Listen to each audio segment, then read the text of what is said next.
నమస్తే welcome to యోయోటి. ప్రస్తుతం మనతో పాటు మాట్లాడడానికి కొంతమంది బాధితులు ఉన్నారు. బాధితులు అంటే అది ఎవరో కాదు, హైదరాబాద్ మేయర్ గద్వాల్ విజయలక్ష్మి గారికి సంబంధించిన బాధితులతో అయితే మేయర్ గారు కొన్ని అక్రమాలు చేస్తున్నారు, వాళ్ళ మీద దాడులు చేస్తున్నారు వాళ్ళు ప్రధానంగా డిమాండ్ చేస్తున్నారు. మాట్లాడదాం అన్న, ఏందన్న ఈ రచ్చ అంతా ఏంది? ఇప్పుడు మేయర్ గారు మీ మీద దాడులు చేస్తున్నారని చెప్పి ఆరోపిస్తున్నారు, మీ దగ్గర ప్రూఫ్లు ఉన్నాయని కూడా చెప్తున్నారు. అసలు ఏంది ఆ రచ్చ ఏంది? నమస్తే అండి, నా పేరు రాజు ముదిరాజ్. నేను ఇక్కడ స్థానికంగా ఉన్నటువంటి రోడ్ నెంబర్ 12లో ఎన్బిటి నగర్లో మేమంతా అక్కడే ఉంటాము. అంటే ఇది మా ఎన్బిటి నగర్ గత 40 ఏళ్ళ నుంచి ఆ బస్తీ ఏర్పడ్డది. సో ఇక్కడ మాకు సమస్య ఏంటంటే మా మేయర్ గారితోనే మాకు సమస్య మొదలైంది. మేము ఎన్బిటి నగర్లో గత నెలన్నర క్రితము ఒక వాట్సాప్ గ్రూప్ని చేసుకున్నాం. ఎందుకంటే 2013 తర్వాత మాకు అక్కడ ఒక అసోసియేషన్ అంటూ లేదు. అంటే సుమారు ఒక 1000 ఇండ్లు ఉంటాయి మా దగ్గర, కానీ ఒక అసోసియేషన్ లేదు. సో అసోసియేషన్ లేక మా యువకులంతా మేమంతా ఏమనుకున్నామంటే స్థానికంగా కొంత మనం సోషల్ సర్వీస్ చేయాలి. అంటే స్థానికంగా ఉన్న జిహెచ్ఎంసీ రిలేటెడ్ ఇష్యూస్ కానివ్వండి, అంటే ప్రభుత్వానికి చెందిన ఏ పనులైనా కానీ ఎవరో వస్తారు ఏదో చేస్తారు, ఎవరి మీద డిపెండ్ కాకుండా మా ట్యాగ్ లైన్ ఏంటంటే మన బస్తీ మన బాధ్యత అన్న నినాదంతో ఈ గ్రూప్ని మేము నడుపుతున్నాం. ఇదే ఆ group NBT Nagar house owners association. అంటే సుమారు 1000 ఇండ్లు ఉన్న అసోసియేషన్లో మా బస్తీలో మా ఈ వాట్సాప్ గ్రూప్లో 850 చిల్లర మెంబర్స్ ఉన్నారు. అంటే 850 ఫ్యామిలీలు ఉన్నాయి మా దగ్గర. సో ఈ గ్రూప్ ద్వారా మేము చేసే పని సోషల్ సర్వీస్. అంటే చెత్త ఏదు రోడ్ల పైన, మీకు ఏదైనా లోకల్గా స్ట్రీట్ లైట్ రావట్లేదు, ఏదైనా సమస్యలు ఉన్నాయి, ఆ సమస్యల మీద మేము పోరాటం చేస్తున్నాం. మా పోరాటం వల్ల సమస్యల మీద. కానీ ఇది మా స్థానిక కార్పొరేటర్ మరియు నగర మేయర్ అయినటువంటి గద్వాల్ విజయలక్ష్మి గారికి ఇది డైజెషన్ అవుతలేదు. ఆమెకి ఏం ప్రాబ్లం అవుతుందంటే ప్రజలు ఎవరు ఇంకా నన్ను అడగట్లేదు. ఇంకోటి, ఆమె దగ్గర కొంతమంది గూండాలు ఉన్నారు. వాళ్ళ పని ఏంటంటే ఎవడన్నా ఇల్లు కట్టుకుంటే డబ్బులు అడగడము, నల్లా వేసుకుంటే డబ్బులు అడగడము, బోర్ వేసుకుంటే డబ్బులు అడగడము, ఇది అలవాటైంది. ఈవెన్ ఇవాళ సాటర్డే కదా, సాటర్డే రోజు మా దగ్గర ఒక పెద్ద మార్కెట్ జరుగుతుంది. వెండర్స్ బయట నుంచి మా దగ్గరకు వచ్చి స్టాల్స్ పెట్టుకొని కూరగాయలు వివిధ సామాన్లు అమ్ముకుంటారు. కానీ వాటిల్లో కూడా ఈమె కొంత మహిళా రౌడీలను తయారు చేసింది. మీరు ట్రాక్ రికార్డులు తీయచ్చు, వాళ్ళ ఆధార్ కార్డులు కొడితే మా బంజారాహిల్స్ పోలీస్ స్టేషన్లోనే వాళ్ళ మీద వందల చీటింగ్ కేసులు ఉంటాయి. డబ్బులు తీసుకొని ముంచేసిన వాళ్ళు. అట్లాంటి గ్యాంగ్ని మెయింటైన్ చేస్తూ కామన్గా ఉండే పబ్లిక్ మీద వాళ్ళని వదిలిపెట్టి భయభ్రాంతులకు గురి చేస్తూ ఈ మార్కెట్లో హఫ్తాలు వసూలు చేస్తున్నారు.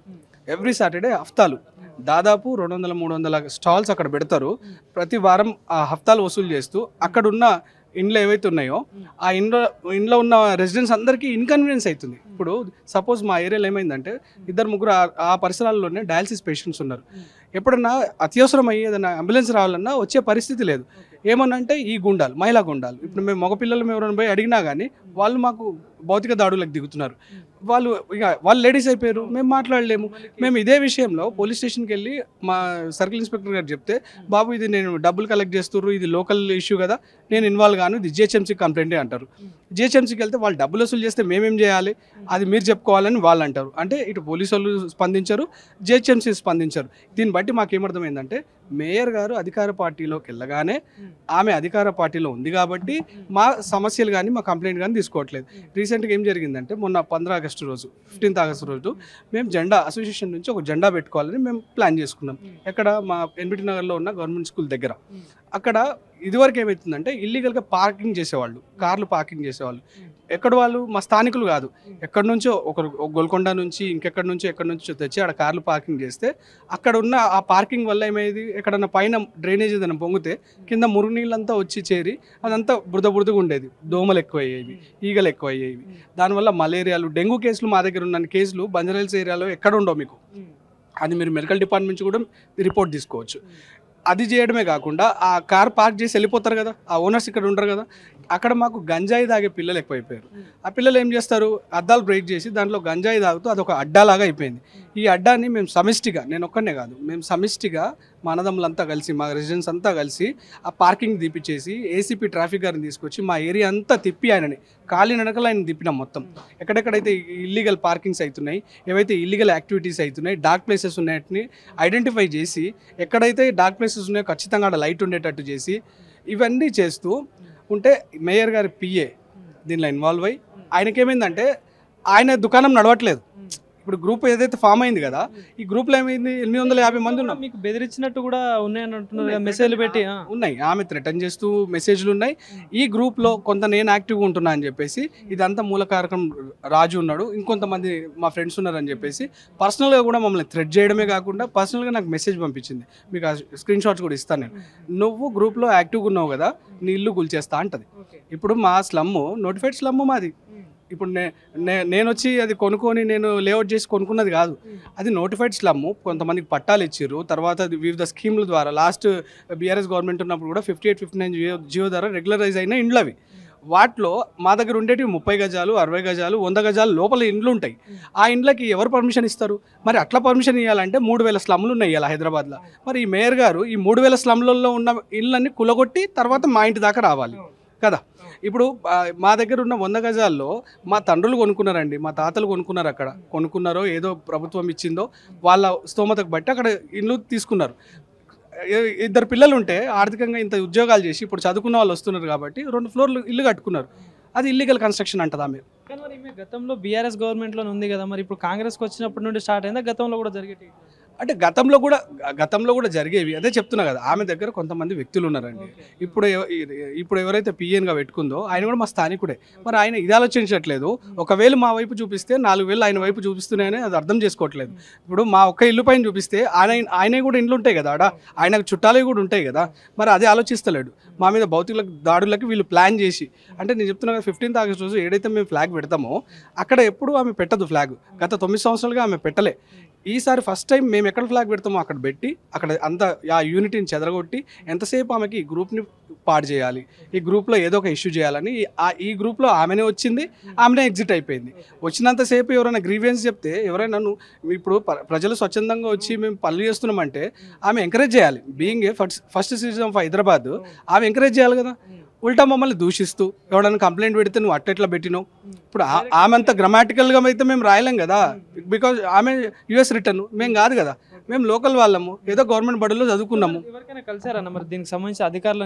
లోకల్ మీ పిఎస్ ఉంటుంది, ఇప్పుడు ప్రజాపాలన అంటున్నారు కాంగ్రెస్ ప్రభుత్వం, సో మరి ఎవరినైనా కలిసారా? మరి దీని సపోర్ట్ నుండి ఏమైనా సపోర్ట్ వచ్చిందా మీకు? చూడండి, ఆమె కొంతమంది రౌడీలని మీకు క్లియర్గా చూపిస్తా. ఇది నా ఇంటి దగ్గరికి వచ్చి కొంతమంది రౌడీలని, ఆమె దగ్గర ఉన్న రౌడీలని ఒక 50 మంది నా ఇంటిపైకి తీసుకొచ్చి దాడికి ట్రై చేసింది. మేము అక్కడ నో పార్కింగ్ బోర్డు పెట్టుకుంటే అది ఏసీపీ ట్రాఫిక్ గారి చేత మేము మాట్లాడి అక్కడ నో పార్కింగ్ బోర్డు పెట్టుకుంటే కాల్తో దాన్ని చెత్తబుట్టలే వేయించింది. అంటే ఈ విధంగా ఇప్పుడు ఈమె దగ్గర ఉన్న వాళ్ళు మీరు ప్రొఫైల్ తీసుకోవచ్చు, వీళ్ళ పేర్లతో సహా నేను మీకు ఇస్తా. వీళ్ళ ఆధార్ కార్డులు తీసుకెళ్ళి పోలీస్ స్టేషన్లో, బంజారాహిల్స్ పోలీస్ స్టేషన్లో చెక్ చేస్తే ఒక్కొక్కరి మీద 4-5 కేసుల కంటే తక్కువ ఉండవు. మీరు చెక్ చేయొచ్చు. మొత్తం క్రిమినల్ బ్యాక్గ్రౌండ్ ఉన్న వాళ్ళని తీసుకొని భయభ్రాంతులకు గురి చేస్తుంది. అంటే ఒక నగర మేయర్ ఇట్లా ఉంటే రేపు పొద్దున్న కామన్ మ్యాన్కి ఏంది సెక్యూరిటీ ఏంటి? ఇంకా సో మరి ఎట్లాంటి న్యాయం కావాలనుకుంటారు? సో దీని మీద ఎట్లాంటి యాక్షన్ తీసుకుంటే బాగుంటుందని అనుకుంటున్నారు? చూడండి, ఖచ్చితంగా చట్టపరంగా ఏవైతే జరగాలో, అంటే నన్ను బెదిరించినందుకు కానీ, నన్ను థ్రెటన్ చేసినందుకు కానీ, నా వాట్సాప్లో నన్ను మెసేజ్ చేసి థ్రెటన్ చేసినందుకు చట్ట ప్రకారం ఏదైతే చర్యలు తీసుకోవాలో ఖచ్చితంగా అది మేయర్ అయినప్పటికీ ఎవ్రీ సిటిజన్ మీద ఎట్లయితే ఇప్పుడు చూడండి ఏ స్థాయిలో ఉన్నా కానీ చట్టాలు ఒకటే కదండి, అందరికీ తప్పు తప్పే కదా. సో నేనేమైనా తప్పు చేస్తే నన్ను శిక్షించండి, నా మీద కేసులు కట్టండి. ఆమె తప్పు చేసినప్పుడు ఆమె మీద మీరు కేసు కట్టినప్పుడు కదా ఇది ప్రజాపాలన అవుతుంది. అంటే పదవుల్లో ఉన్న వాళ్ళు ఒకలాగా, మామూలు జనం అయితే ఒకలాగా కాదు కదండి. అది థ్యాంక్ యూ అన్న. ఏందన్న ఈ వాట్సాప్ గ్రూప్లు ఏంది, మేయర్ తోటి మీకు వచ్చే ప్రాబ్లం ఏంది, అసలు జరుగుతున్న ఇష్యూ ఏంది అక్కడ? అసలు ఇప్పుడు మేము ఆ గ్రూప్ క్రియేట్ చేసుకుంది ఎందుకంటే కొందరు పార్టీలకి అతీతంగా పనిచేయాలని చెప్పి ఆ గ్రూప్ని మేము క్రియేట్ చేసుకున్నాం. ఇప్పుడు కొందరు ఇష్టం ఉంటారు, కొందరికి ఇష్టం ఉండరు. అట్లా అని చెప్పి ప్రతి ఒక్కడు పోయి ఒకరి ఇంటి దగ్గరని చేతులు కట్టుకొని నిలబడి అమ్మా అని చెప్పి 12 గంటల పొద్దున పోయి 12 గంటల నిలబడి కాళ్ళేళ్ళు మొక్కే పరిస్థితి ఈ బస్సులో ఉండొద్దు అని చెప్పి మీ సమస్యలు మీరు సాల్వ్ చేసుకోవడం కోసం గ్రూప్ క్రియేట్ చేసుకున్నాం. అని అంటేనా ఇప్పుడు ఒక గ్రూప్లో ఇంతమంది హౌస్ ఓనర్స్ని అందరినీ మనం అందులో పెట్టుకుంటే ఎవ్రీ వీక్లీ మనం ఒక మీటింగ్ లాంటిది ఏర్పాటు చేసుకొని ఎవరి సమస్య ఉన్నా అక్కడ చెప్పాలా. మన ఇప్పుడు వాళ్ళ పర్సనల్ ప్రాబ్లం ఉండని లేకపోతే ఏదైనా ఒక సమస్య ఉన్నప్పుడు మనది ఈ సమస్య ఉందంటే ఒక నలుగురిని ఒక బాడీలా తీసుకొని వాళ్ళని తీసుకెళ్ళన్నా సరే వాళ్ళ సమస్యను పరిష్కరించే విధంగా ఇది ఒక ప్రణాళిక ప్రకారం పోదాం అనేది మా ఆలోచన. మేము వీళ్ళ క్రియేట్ చేసేది ఎట్లుందంటే మేము ఒక పార్టీ వర్గం అన్నట్లు లేకపోతే ఒక వ్యక్తికి అన్నట్లు అట్లా మమ్మల్ని అంటే పక్కదో పట్టిస్తారు. ఇది కాదు ఫ్యాక్ట్ ఏంది, మేము గ్రూప్ క్రియేట్ చేసుకుంది ఏంది బస్సు ప్రజల కోసం. ఇందులో ఎవరి ఉద్దేశము ఎవరిని ఏదో కించపరచాలని, ఏదో వక్రీకరించాలని, ఎవరినో బ్యాడ్గా చూపించాలని కాదు. మొత్తం ఫొటోస్ ఉన్నాయి, వీడియోస్ ఉన్నాయి, ఆడియోస్ ఇల్లు కూల్ చేస్తాము, మిమ్మల్ని బెదిరిస్తున్నారు, రౌడీలు పెట్టి బెదిరిస్తున్నారని కూడా చెప్పి వినిపిస్తుంది. నిజమేనది? కూల్చింది ఆల్రెడీ మాది కూల్చింది, మొత్తం చెల్లా చెదురు చేసింది. 60 మంది 50 మంది పోలీసు వాళ్ళని తీసుకొచ్చింది, మమ్మల్ని పిఎస్లో కూర్చోబెట్టింది. మా అమ్మ డయాలసిస్ పేషెంట్ అంటే కూడా గుంజుకుంటా తీసుకొని వెళ్ళిర్రు. నా అర్ధరాత్రి ఇంటి మీదకి పంపించింది, చాలా న్యూసెన్స్ చేసింది. మరి దీన్ని పోలీసులు కానీ అక్కడ సంబంధించిన లోకల్ సంబంధించిన పోలీసులు కానీ ఎవరు రెస్పాండ్ కాలేరు. ఎందుకు గారు? ఆమె అంటే మేయర్, ఆమె పెద్దతో అదే ఉన్నది ఆమె. నేను సింహాసనం మీద కూకున్నా. సో ఎవరైనా ఇక మేము గులాములు, ఇక మేము బానిసలమే మేము. ఇప్పుడు నేను ప్రశ్నించింది అనుకో కథం, నా మీద ఆమె దగ్గర ఒక 10 మంది ఆడవాళ్ళు బ్యాచ్ ఉంది, రౌడీ గ్యాంగ్. వాళ్ళు హఫ్తా వసూలు చేస్తారు, వాళ్ళకి మంచిగా వెళ్తుంది, ఇన్కమ్ వెళ్తుంది కాబట్టి వాళ్ళు ఇక గుండాగిరి చూపించాలి మా పైన. ఇప్పుడు వాళ్ళు ఆడోళ్ళు అయిపోయారు, వాళ్ళని మీదికి పంపిస్తుంది, కొట్టిపిస్తుంది, తన్నిపిస్తుంది, ఏం చేస్తుంది. ఇక మనం కోపం వచ్చి మనం ఏమైనా అన్నా కూడా కథం పోయి లేడీస్ మీద ఇట్లా చేసుకుంటానికి కేసు వేయాలి. అట్లా ఇబ్బందులు పెడుతుంది. ఇప్పుడు మాకు ఇష్టం లేదు. ఇప్పుడు మీరెవరు నన్ను క్వశ్చన్ చేయడానికి? నా ఇష్టం ఉన్నట్టు నేను బతుకుతా. ఇది రాజ్యాంగంలో నేను ఒక్క మనిషికే బతకాలని లేదు కదా, నాకంటూ ఒక స్వతంత్రం ఉందిగా, నాకు నచ్చినట్టు బతకనికే. నువ్వెవరు నన్ను పాయింట్అవుట్ చేయడానికే? నాకు నచ్చినట్టు నేను బతుకుతాను, నాకు నచ్చిన బట్టలు వేసుకుంటాను, నాకు నచ్చినట్టు నేను తిరుగుతా. నువ్వు నన్ను క్వశ్చన్ చేసే హక్కు నీకు లేదు, నిన్ను క్వశ్చన్ చేసే హక్కు నాకు లేదు.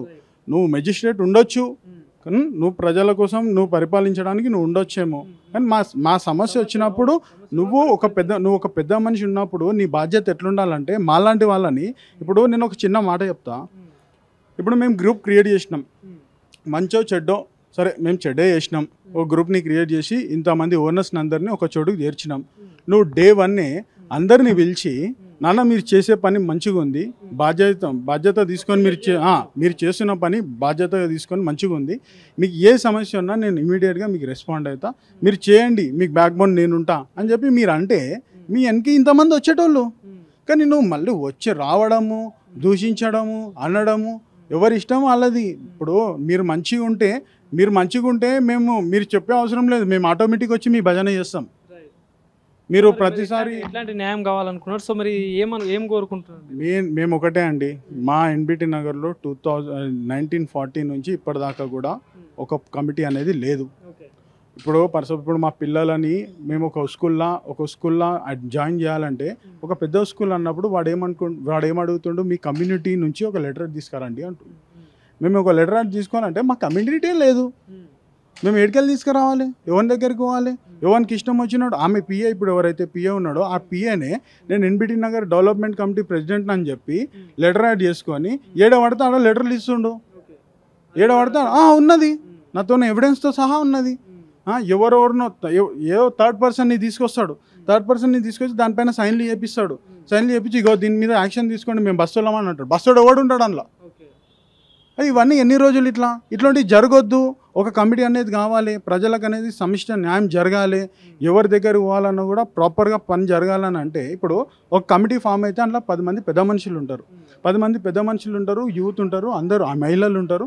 అప్పుడు బస్సులు ఎవరికైనా సమస్య వచ్చినప్పుడు బస్సు పెద్ద మనుషులు ముందు నిలబడతారు. అవరా భయ్, వాళ్ళు పాతోళ్ళు కొత్తోళ్ళు బతకనికి వచ్చిన వాళ్ళు ఏదో ఒకటి బరాబర్ ప్రాపర్గా అయితే వాళ్ళ దగ్గర ఒక రికార్డ్ అయితే ఉంటుంది కదా. మేము చిన్న ఉన్నప్పటి నుంచి చూస్తున్నాము, పెద్ద ఉన్నప్పటి నుంచి ఏదో ఒకటి అయితే ఉంటుంది కదా, దాన్ని మార్చడానికి అయితే ఉండదు కదా. అందు గురించే మేము మా పాకలాట ఏంది, బస్సులో ఒక కమిటీ ఫామ్ చేయాలి. సరే మేయర్ గారు, నేను ఒక మాట చెప్తున్నా మేయర్ గారికి, మీకు ఇట్లా మీరు బాధ్యత తీసుకోండి. సరే మీరే బాధ్యత తీసుకోండి, మీరే పెద్దగా ఉండి ఒక ఎలక్షన్ని కండక్ట్ చేయండి. ఎన్బిటి నగర్లో ఓనర్స్ అసోసియేషన్ తరఫున ఒక ఎలక్షన్ పెట్టండి.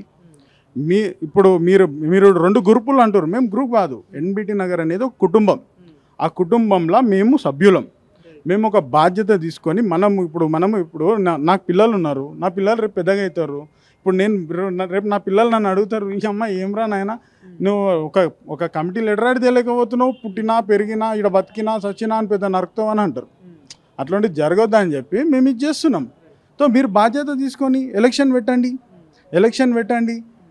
ఇంట్రెస్టెడ్ ఉన్న వాళ్ళు ముందుకు వస్తారు, పెద్ద మనుషులు ముందుకు వస్తారు, సీనియర్లను అందరినీ ఒక కమిటీలా ఫామ్ చేయండి.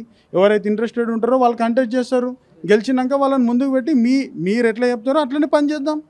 ఎటు తిరిగి ఓవరాల్గా అందరి ఇంటెన్షన్ ఏంది, ఫస్ట్ డెవలప్మెంట్ కావాలి, ఒక క్రమశిక్షణ పద్ధతిలో జరగాలి, మనకంటూ ఒక కమిటీ ఉండాలి, ఇంతే కదా. ఇప్పుడు మీకోసమైనా మాకోసమైనా ఒక బస్సు బాగుంటేనే కదా ఎవరి కోసమైనా ఇది గ్రహిస్తారని చెప్పి నేను ఒక రిక్వెస్ట్ చేస్తున్నాను. నేను ఆర్డర్ చేస్తలే, రిక్వెస్ట్ చేస్తున్నా, మళ్ళీ నా మీదకి ఎవరిని పంపించవద్దు. Thank you. Thank you.